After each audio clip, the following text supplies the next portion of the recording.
All right, if you need to stretch or something for a moment, feel free to do so. We have a great, great guest right now. I'm very excited. Kristen Lowe is the SVP of production for Universal Pictures. So we welcome her from the land where everybody has a screenplay to the land where everybody has a Kickstarter, I guess. That's right. Or a startup. Kristen, thank you for being here. Thanks for having me. You are the beneficiary of and the expert in storytelling. And as someone who has covered tech for about 20 years, the story is often what gets lost. We have a lot of really brilliant minds here in Silicon Valley starting companies that have a lot of trouble telling their story. Heck, they're in the news this week because instead of telling a positive story, the story that gets out is one of insensitivity or disrespect or even sexism. I caught that one, yeah. Yeah, you might have caught that. And that defines you and defines your company. How important then is for a nonprofit, for a startup, for anything, the story, the writing, the message that gets out?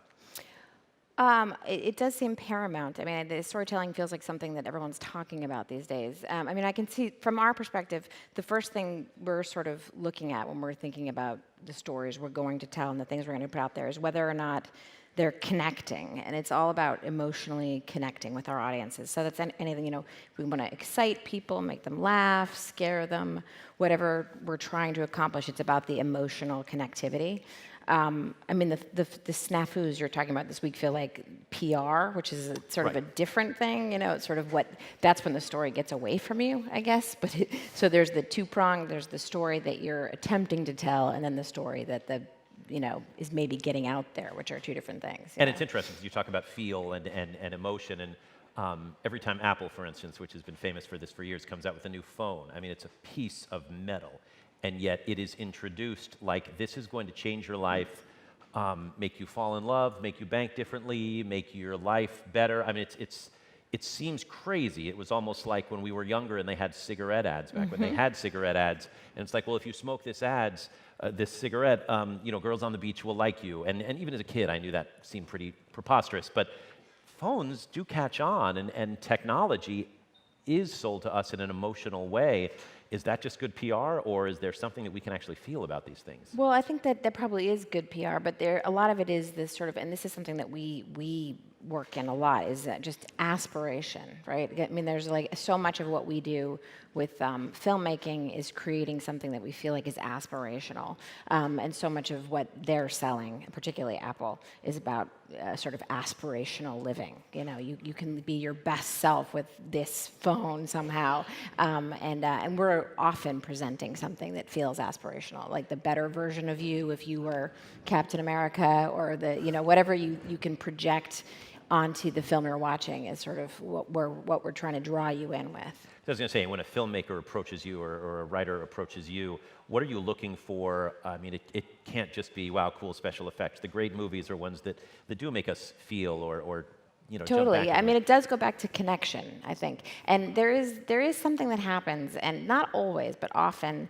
I do feel like directors' personalities come out in their films sometimes, so you can kind of get this feeling about whether or not someone's right for the material that they're coming in to pitch on. I mean, you can't always go by that. You really should be, most of the time you were looking at their previous work and you're basing it on that. But there's very much something where there is a personality that's like that the person that's seeing and creating those images is seeing it a certain way and presenting a certain way, and that is very connected to who they are a lot of times, which may be different than what you guys are sort of dealing with. But but there is a personality that comes out, and you sort of have to be cognizant of that, and there's a gut instinct too when you're meeting with someone, for sure. Well, and it seems like for startups here, there is a story to be told, often about a product or a service, but for nonprofits, and you can all correct me if I'm wrong, I mean, you're telling a story largely about the people you are trying to help, and that has to be, in many ways, difficult because perhaps they're helping a segment of the world that we don't even know about, and it's hard to relate to. How do you tell that story? Well, that goes back, I think, to the connectivity factor, because a lot of times we're creating stories or telling stories about things that couldn't be further from the audience that's watching it, and so it's all about presenting it in a way that that audience feels like they can connect with it somehow and find that sort of that thing that they feel familiar with, that just, even if it's a small piece, it's of a completely, literally alien world sometimes, that there's that thing that they feel emotionally connected to, that really is the bottom line. And is the best way, because sometimes you'll see a movie or read a book and you can tell that whoever it is just really dove into the research and probably spent a lot of time, on Brooklyn's East Side or whatever it is. Is that a help perhaps to say, okay, I'm trying to help this segment of the population maybe in this country, I'm going to go there, I'm going to tell the story maybe with some video, I mean, Maybe, I mean, I don't know, I mean, I feel like there's research and that stuff feels more intellectual to me, okay. And sometimes, and this actually goes very much to when we're working on movies that are based in true life. Sometimes you can have absolute fidelity to the real story and have it perfectly researched, and it's you can say with confidence it's exactly the way it happened, and it is not interesting. Okay. Right. So it's and it doesn't connect because so that really, it does go back to, I don't think, in terms of the connectivity, I don't think, it's not research. It's not, obviously you have to have your facts, you have to have your research, but it really, those things are not emotional. That's true. I mean, every once in a while we'll see a movie based on something, like a Hidden Figures or something that jumps out, and you're like, what a great movie. And those movies always send me right to, say, Wikipedia. Absolutely, Did that really happen? And yet the reason it does that is because that's the moment that connected, and I'm so curious if that happened in real life. Yeah, I spent all 10 hours of The Crown Wikipediaing whether or not those things actually happened, which actually in that case I think they mostly did. But. Yeah. So you're saying Hollywood sometimes takes license with that? Oh, absolutely. Absolutely. I mean, we try to be honest about it when we do, Sure. but sometimes to create a good story, you might have to condense a few characters. You might have to make the obstacles sound a little more difficult than they really were. All of those things just make better drama. You want more conflict, and sometimes real life doesn't offer you the conflict that's as clear as you want it to be in the film. You know what's hot these days are, I guess because of the social network, movies about businesses or the startup. Yeah. We made a movie called Steve Jobs. Yes. But you may have heard of it or not, or maybe not, because nobody went. I saw it, and not just because it was Universal. But that's the sort of thing where you're taking this, and that was interesting too. Yeah. I had wondered. It was a great movie, though, by the way. It was very well done. This is the Fassbender one, right? Yes. And it was interesting because here in the Valley, to talk to people where everybody is an expert about Steve Jobs, it was often seen with less wonder and more of a critical eye, Yes, which I hate to go into movies like that because, I'm sure Social Network must have been the same way for a people little up bit, here, although I yeah. think people came to Facebook, whether it was the Facebook or Facebook, after a lot of that had taken place. Right. Whereas with Steve Jobs, we all know about the rollouts and the, Right. the deals and stuff. Have people come to you with movies? I mean, there have been books now about, Twitter and Elon Musk and all that. Are people pitching these? Yes, we've definitely gotten some of those, and it's sort of one of those things again where it's sort of like, is the story actually interesting? Because so many times, and there's also, this is You something. can admit it. So many times it's a bunch of dudes with Skittles. It is, and, yeah. And it's sort of, and also, I mean, yeah, and it doesn't, the word that we use a lot these days is urgency. And there are stories that are interesting, but they have no, it does not get you off your butt on Friday night to go see it. And these days, of course, we are competing pretty intensely with all the other things that are out there for your digital entertainment, whether it's streaming something or video games or everything else that takes, or great TV. There's great TV now. And so we're competing with all those things, and from our end of the business, we have to actually get you to get up and go to the theater. Right. And that requires a much higher bar than being able to sit in your living room and watch it, or wait for DVD. And so that's the urgency is a word that is sort of a buzzword these days in Hollywood, because there are a lot of movies out there. There's a lot of choice, and getting you to a theater is tougher. That's a good point. I mean, my favorite movies and my favorite startup stories are the ones that succeed without a whole lot of money and without a whole lot of press, because they fill a need, whatever. And you do see that often come Oscar time, but even before, where some small... The little movie that could... My Big Fat Greek Wedding or Moonlight or Moonlight whatever, is a great where example, it becomes...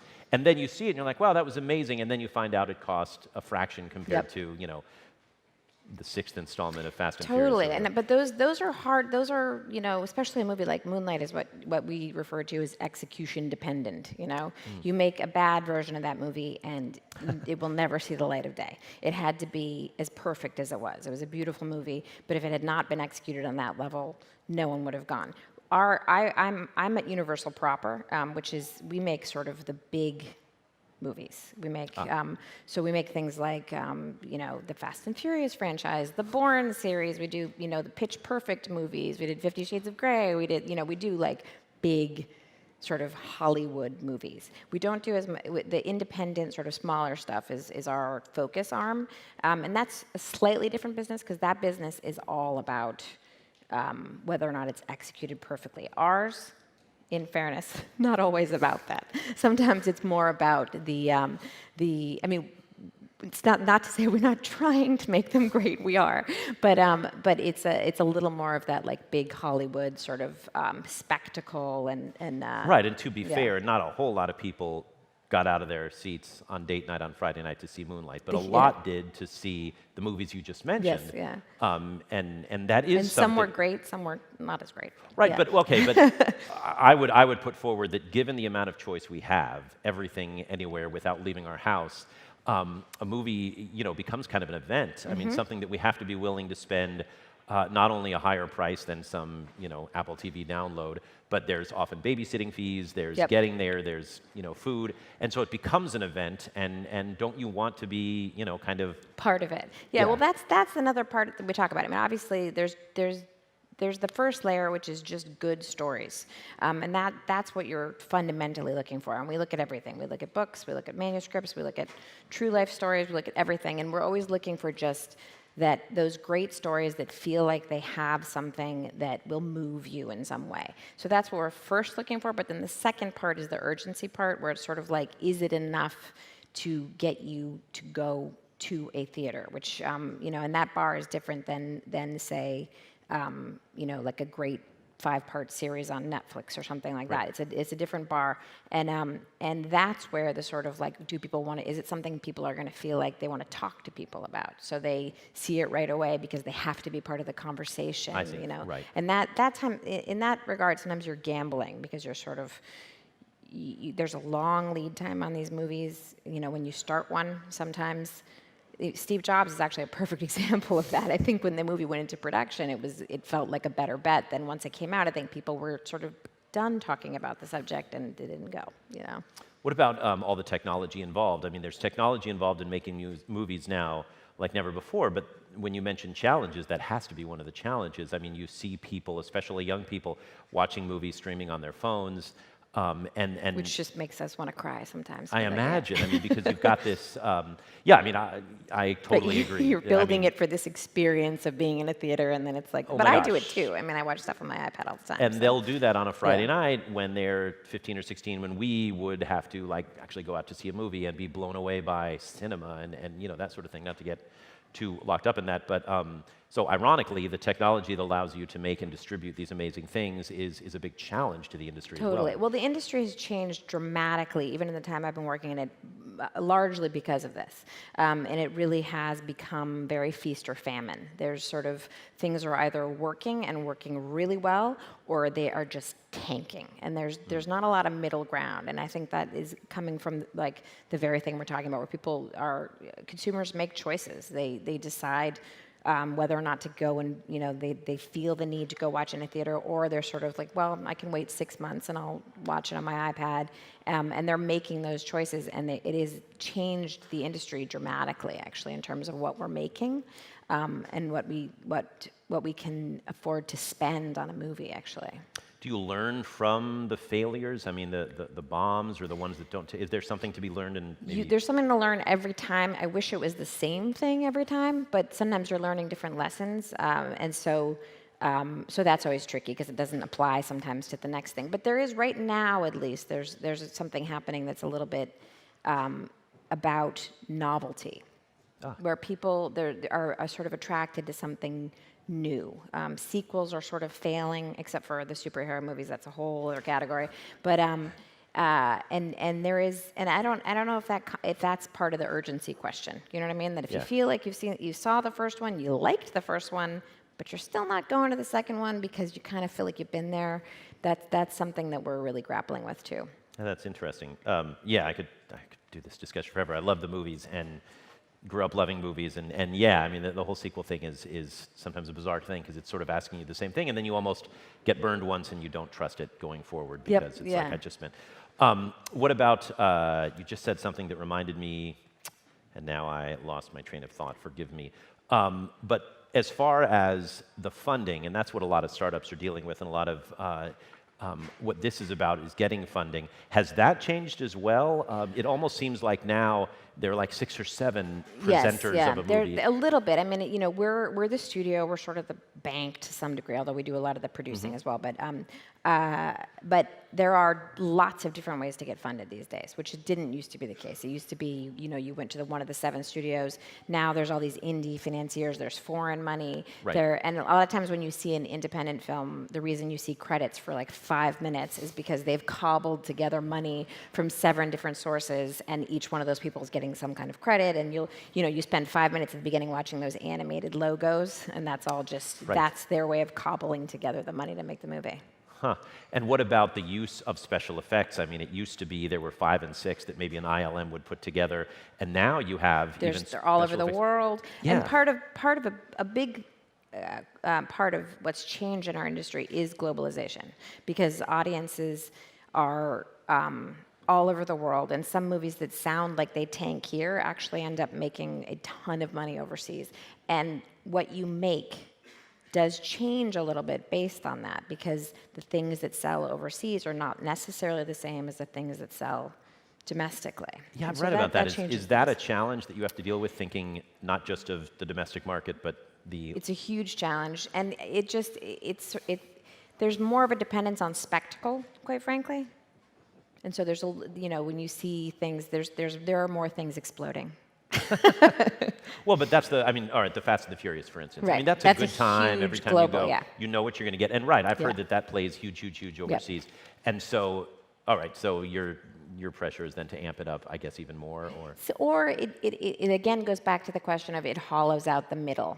10 years ago, you could put Tom Cruise in a movie, like A Few Good Men or something. It's just a good script, and you could be certain that would do pretty well.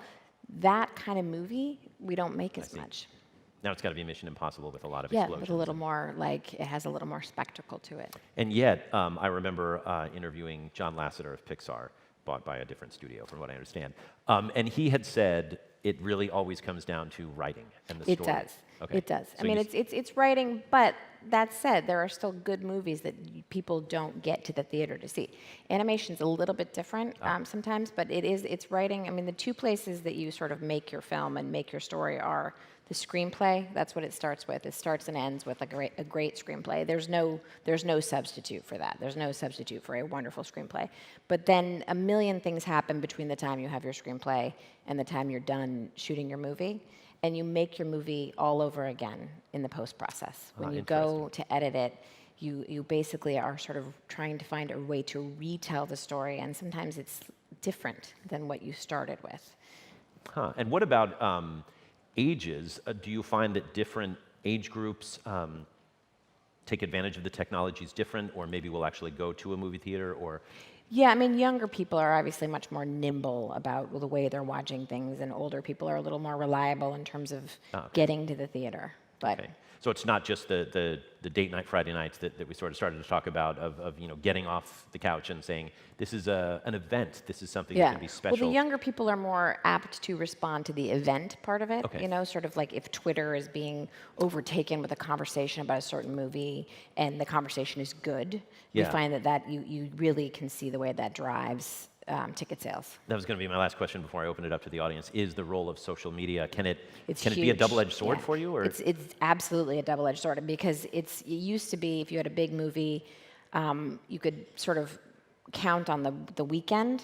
But if it's not good, and this is where playability totally comes into play, is that Friday night, everyone will start tweeting about that, and by Sunday, you can already see wow, okay. your gross is going down because everyone's getting the word out, which didn't used to be the case.